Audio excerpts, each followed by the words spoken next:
welcome to one of our Lords of Limited What's the Play videos. My name is Ben Warney. I'm one of the co-hosts of the Lords of Limited podcast.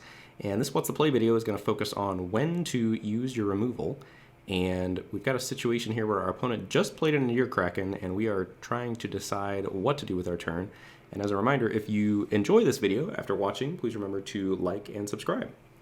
So, our opponent, just to give you a little bit of a history of the game here, on turn 3, they played a Vexing Gull, and then on turn 4, they missed a land drop, and they main phased this Thirst for Meaning, digging for a land, and whiffed.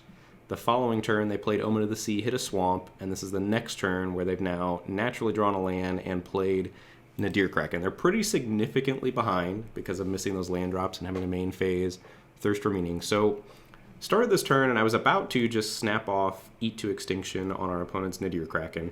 And then I thought, what if they have Starlit Mantle? And if you suspect that your opponent has a way to interact with your removal spell, the best thing to do is to wait and fire it off on your opponent's upkeep, because then they have to use their mana on their turn, and you constrict the amount of mana that they've got available on their turn.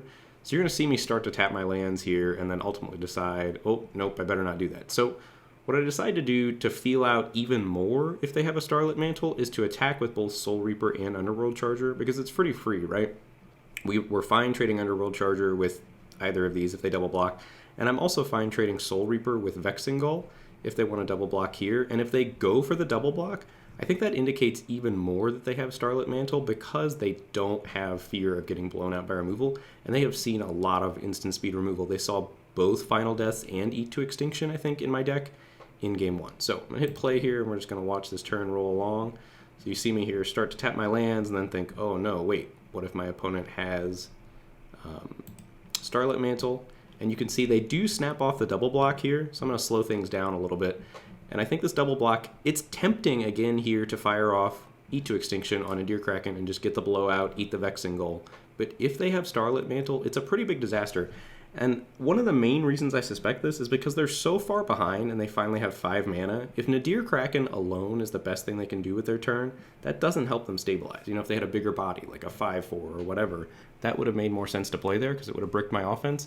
So that's cluing me into Starlit Mantle, and I really want to be patient here and not get blown out. So I'm going to just roll things along here. We are patient. We do take the trade with the Vexing Gull, and then shipping things along here. So we set a stop at the end of our thing in our opponent's upkeep. And so you're going to see the game here stop in our opponent's upkeep. And this is the appropriate time to fire off Eat to Extinction, because if they have the Starlit Mantle, they're going to be forced to use it on their turn now. So we're going to ship things along here, watch us tap our mana, and boom, they do in fact have the Starlit Mantle. And so we got them to use the 2 mana on their turn, which is a benefit for us because we now have choked them from 5 mana down to 3 mana, and that's really tight for them because they've been missing land drops. So we've got an advantage there by waiting till our opponent's turn to fire off Eat to Extinction and having the read on them having Starlit Mantle. And then ultimately on our turn, we ended up untapping, naturally drawing a land off the top, Final Deathing the Nadir Kraken. They didn't have another Starlit Mantle, and we went on to win the game. So short lesson there on when to fire off your removal. And again, that is, if you suspect that your opponent has some interaction, you should wait until their upkeep to fire it off to force them to use the mana on their turn.